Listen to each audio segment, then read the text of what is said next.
And we are back on the Zero Hour. I am Richard RJ Eskow, and the New York Times had a huge impact with a good old-fashioned piece of revelatory labor reporting. On May 7th, a reporter named Sarah Maslin-Neer wrote a piece called The Price of Nice Nails that talked about the horrendous conditions under which many mani-pedi workers, manicure workers, work in nail salons and places of the kind with labor conditions that will feel to some like a throwback to the 19th century. That story had a large impact, and our next guest reacted with a piece called How Can You Get an Ethical Manicure? Michelle Chen is a contributing editor at In These Times. She's an associate editor at Culture Strike. She is a co-producer of Asia Pacific Forum on WBAI and Dissent Magazine's Belabored podcast.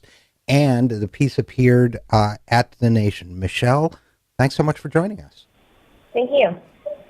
So let's start for a minute here by talking about, in a little more detail, the kinds of conditions that these workers labor under. Can you just give us a minute on that?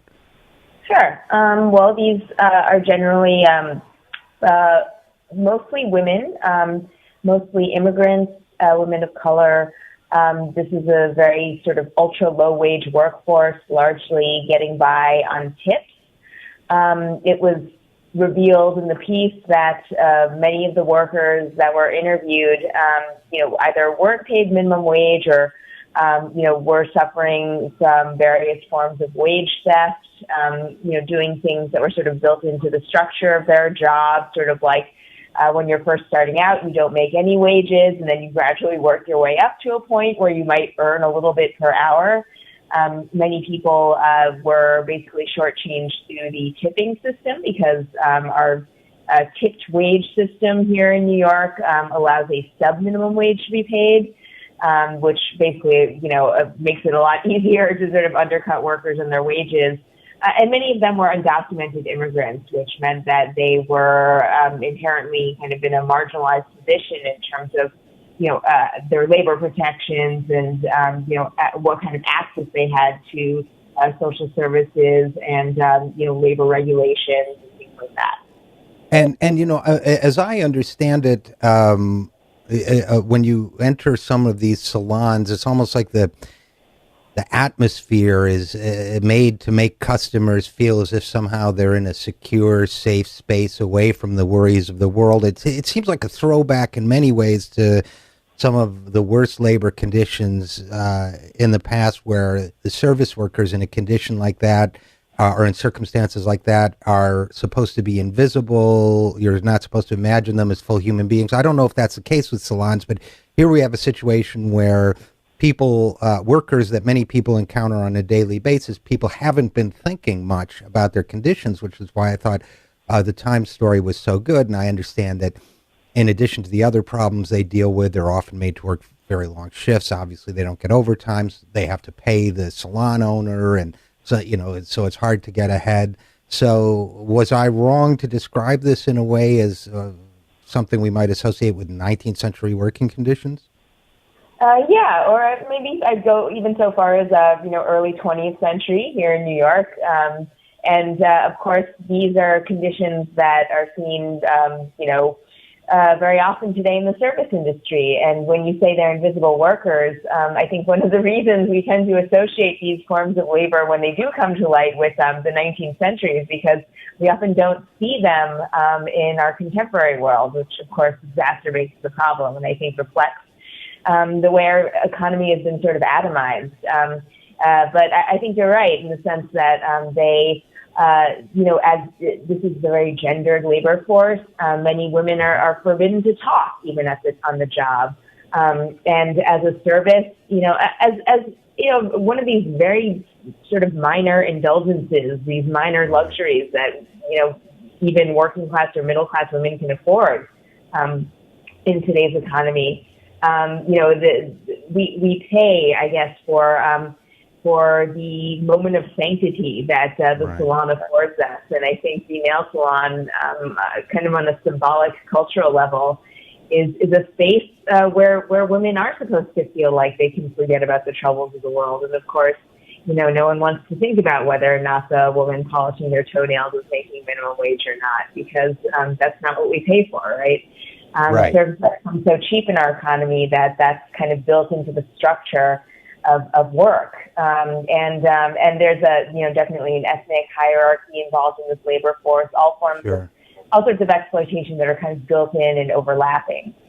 I think that's really well put. We're talking with Michelle Chen about the nail salon workforce and what's going on, the labor force there. And by the way, when I say 19th century, I don't mean to imply, I say things we associate with the 19th century, but things that are very much real and very much around us today. And before we go into the solutions, which you were talking about, how to get an ethical manicure, for example, I think it's also worth noting that somehow this resonated with me in terms of this myth of that somehow we're becoming an entrepreneurial economy, a sharing economy. It's not that the rights of workers are breaking down. This is to me the 21st century tech myth that somehow no, it's really that we're all entrepreneurs now, and so somehow it struck me that there's going to be some wag out there who's going to argue that, well, really they're entrepreneurs and that's why they pay for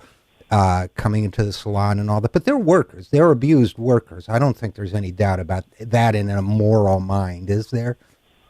Not in my moral mind, no. But I think, but you do hit on an interesting strand of this debate, which is that these are maybe what we classify as small businesses, right? Many of them are owned by immigrants, right? And there's actually tension within immigrant communities, I think, between sort of the entrepreneurial class of these communities and the owner operators and the sort of lower ranking workers they exploit, who often also come from their communities. Or from other immigrant communities, right? So in New York, as in many other urban places, it's very complicated the way immigrant communities intersect with the world of work and the world of business. And these nail salon shops are very easy to open, minimally regulated. And so when you talk about people vaunting the so-called small business owner, I think that often goes along with the deregulatory rhetoric. And this is not to say that small businesses cannot be run ethically. I think they absolutely can. And in many cases, there are nail salons that do try to do right by their workers and their customers. But in a very hyper-competitive market, a lot of things like wages, hours, decent working conditions, even public health and occupational safety get squeezed.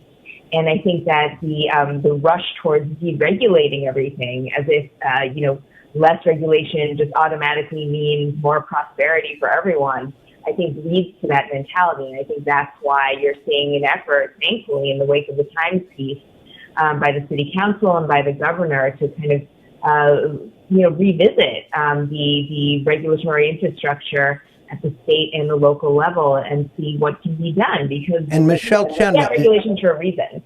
Yeah, and I think just to step back for a second, I think what we also get into, what gets lost sometimes when people say, for example, and it's a tough transition to manage, but when people say, for example, that look, these are small businesses, they're not going to be able to get by if they are regulated properly and so on. What gets missed is the macro picture that says if we don't pay workers adequately, if we don't protect their health, then we won't create an economy where those workers become prosperous enough to someday become nail salon customers themselves. So we're actually starving the growth process that would benefit everyone. But that gets us to the question, how is it appropriate to talk about helping those entrepreneurs meet, for example, minimum wage requirements or safety requirements, because there are chemicals involved and so on, the other kinds of regulatory steps that need to be taken? Shouldn't society as a whole, where that becomes difficult to maintain,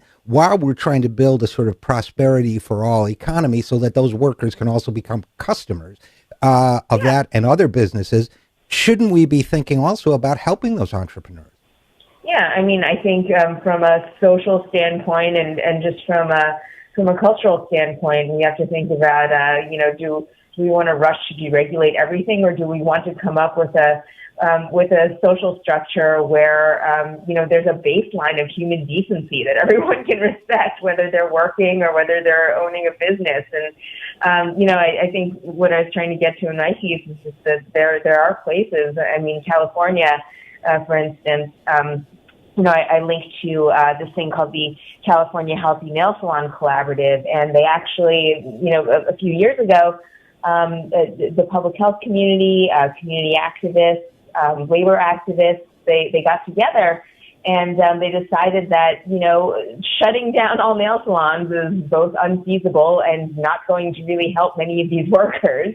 So, right. We need to figure out a solution that is cooperative. And I think that, to their credit, they're pretty far ahead of New York. They came up with a certification program that provides, incentives as well as guideposts for small business owners, nail salon owners to come up with, higher standards and meet those standards. And there are regulations in place there to kind of gird them as they seek to do that.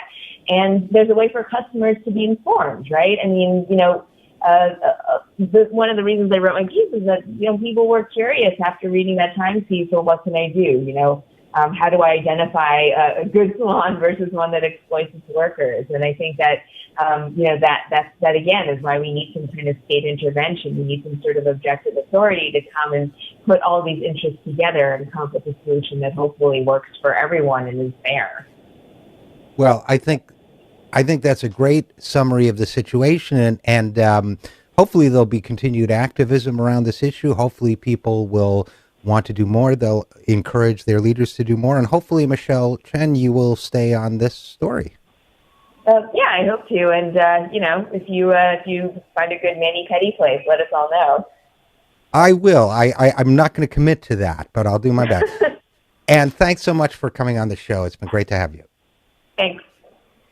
I'm Richard Eskow, and we will be right back after this. This is the 0 Hour.